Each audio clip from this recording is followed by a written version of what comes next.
وعلیکم السلام ورحمۃ اللہ وبرکاتہ۔ محترم بھائی کہتے ہیں جی بغیر کلموں کے نکاح پڑھا دیا جاتا ہے، سین لے لیے جاتے ہیں بس لڑکے سے اور لڑکی سے وغیرہ۔ اور محترم بھائی نکاح کے موقع پر دلہن کو یا دلہے کو کلمے پڑھانا یہ ثابت نہیں ہے، اس کا دین اسلام میں تصور نہیں ہے۔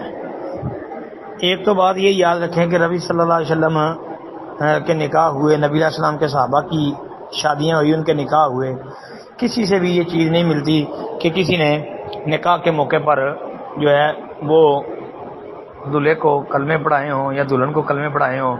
بس وہ خطبہ نکاح، اس کے بعد ایجاب و قبول، یہ قبول ہے بس یہ نکاح ہو گیا۔ اب یہ کلمے پڑھانا اس کا تو کتاب و سنت میں کوئی ثبوت نہیں ہے، یہ تو لوگوں نے ایک طرح اپنے پاس سے سمجھو کہ ایک چیز گھڑ لی ہے۔ تو یہ دین نہیں ہے، یہ اسلام نہیں ہے۔ پھر یہ دیکھیں کہ جن کو آپ کلمے پڑھا رہے ہیں کیا وہ پہلے مسلمان نہیں تھے جن کو بھی آپ مسلمان کر رہے ہیں؟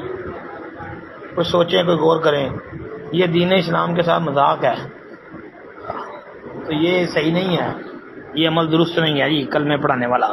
السلام علیکم ورحمۃ اللہ۔